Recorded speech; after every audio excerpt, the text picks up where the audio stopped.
Prochaine étape, nous partons en Belgique où, comme partout ailleurs, les jeunes internautes s'en donnent à cœur joie sur les réseaux sociaux. Bonjour Julien, pour tenter de réguler leur utilisation, une majorité numérique a été fixée à 13 ans. En quoi consiste cette mesure concrètement ?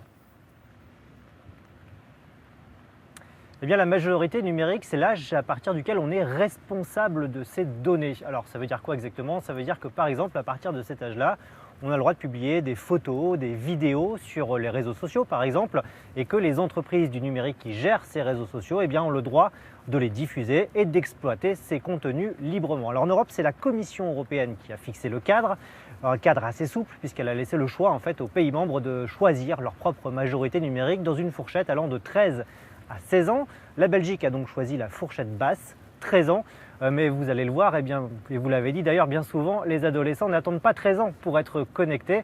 Et puis le confinement n'a pas non plus arrangé les choses. On vous raconte tout ça dans ce reportage de Caroline Vampé et Frédéric Furnémont. 2 écrans allumés, un cahier ouvert et son smartphone à portée de main, Jules, 14 ans, suit les cours depuis sa chambre. Et quand il a des questions à poser à ses camarades, il passe par les réseaux sociaux. Les gars, je comprends pas l'exercice où il faut retrouver les mots. Mais on n'a pas les mots qu'il faut chercher dans le mot croisé. Enfin, genre, j'ai pas trouvé. Voilà, merci. J'ai pas compris.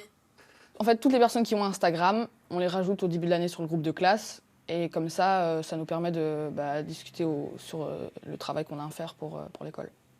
Du policier. Avec le confinement et l'école à la maison, il a fallu s'adapter. Disons qu'à la base, normalement, il ne peut pas prendre son téléphone à l'étage. Donc c'est vrai que là, on a dû ajuster la règle parce qu'il en a quand même besoin pour travailler. Je suis obligée de lui faire confiance. À la pause midi, c'est encore derrière son écran que Jules retrouve ses amis. Et quand son petit frère rentre de l'école, lui aussi a les yeux rivés sur son smartphone. Tu as raté ta journée ? Bah, ça va aussi. À seulement 12 ans, Loïc a déjà créé son compte Instagram avec l'accord de sa maman. La décision de l'autoriser plus tôt que pour Jules, c'était fort lié au confinement aussi. Ils sont ados, c'est super important la vie sociale et donc vu que ça pouvait pas se faire en présentiel, je trouvais que c'était un moindre mal dans un environnement quand même un petit peu cadré. Mais quand il s'est inscrit, Loïc n'avait pas la majorité numérique, l'âge auquel les enfants deviennent responsables de leurs données. En Europe, cet âge diffère entre les pays. 13 ans en Belgique, 15 en France, 16 en Allemagne. Loïc a donc dû tricher sur sa date de naissance. Ça a été assez facile vu qu'il n'y a pas trop non plus de contrôle. Mais oui, j'ai dû me redire quoi. Ouais. Aujourd'hui, les réseaux sociaux sont partout, jusque dans les cartables des plus jeunes. Dans cette école primaire, on a donc demandé un peu d'aide. Alors bonjour tout le monde, j'espère que vous allez bien. Alors je suis là ce matin pour une session autour des réseaux sociaux. Sur les 17 élèves de cette classe de CM2, 10 sont déjà actifs sur les réseaux. Et quand on leur demande s'ils connaissent certaines applications, ils répondent sans hésiter. Facebook, Instagram, TikTok, Snapchat, Twitter, Pinterest, YouTube. Dans le fond de la classe, leur institutrice tombe des nues. Je suis complètement dépassée par tout ça. Ils sont sidérants de tout ce qu'ils connaissent. Rien que là, tout à l'heure, ils m'ont appris des mots de vocabulaire que je ne connaissais pas. On n'est pas armés pour savoir comment réagir, nous, enseignants, face à ça.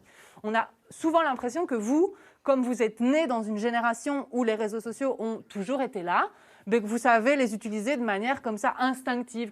Or, c'est un peu comme on apprend une langue, en fait. Je dois comprendre les mécanismes qu'il y a derrière. Comment protéger ces données ? Quel mot de passe choisir ? Comment réagir face au harcèlement ? La formation aide à trouver des réponses. Ce que j'ai appris, c'est qu'on n'est pas toujours protégé sur certains réseaux sociaux. J'ai appris aussi comment faire s'il y a vraiment quelque chose qui se passe mal. L'âge de la majorité numérique fixé par la Belgique est l'un des plus bas d'Europe. Un choix assumé par le gouvernement. Pour nous, vraiment l'intention particulière, c'est de faire caler en fait un cadre légal avec la réalité des choses et essayer vraiment de prendre en amont les difficultés qui peuvent être rencontrées dans l'utilisation digitale, y compris par les plus jeunes. Mais cette majorité numérique reste difficile à contrôler. En 3 ans, l'Agence de protection des données n'a traité qu'une dizaine de dossiers. Julien, on vient de l'entendre, très peu de dossiers traités depuis la mise en place de cette majorité numérique. Pourquoi? C'est si impossible à contrôler? Oui, parce que pour ce qui est des contrôles, il faut qu'en fait il y ait une plainte ou un signalement. Ça, par exemple, était le cas dans une école qui avait demandé à des enfants de moins de 13 ans de remplir un sondage en ligne sans avoir demandé au préalable le consentement de leurs parents, un sondage en ligne sur le bien-être à l'école. Les parents l'ont appris, ils ont porté plainte contre l'école qui a été condamnée à 2 000 € d'amende. Mais au quotidien, eh bien, c'est impossible à contrôler, effectivement, parce qu'il est impossible de mettre un agent derrière chaque enfant qui va aller s'inscrire sur un site pour vérifier qu'il a bien mis sa bonne date d'anniversaire. Et du coup, eh bien, le gouvernement le reconnaît, il renvoie la responsabilité aux parents, à eux d'ajuster, en gros, entre trouver le bon équilibre, entre le bon contrôle et à prendre les bonnes restrictions. Mais tous ceux qui ont des enfants savent que ce n'est pas facile. Désolé, je crois que mon parapluie va s'envoler. Donc que ce n'est pas facile. Et le gouvernement en Belgique, je prends une dernière seconde qui me reste pour dire que le gouvernement belgique a mis en place un site internet qui s'appelle jedécide.be pour donner des clés. Il y a là des fiches pédagogiques pour sensibiliser les enfants à la protection de leurs données. Voilà. Merci Julien.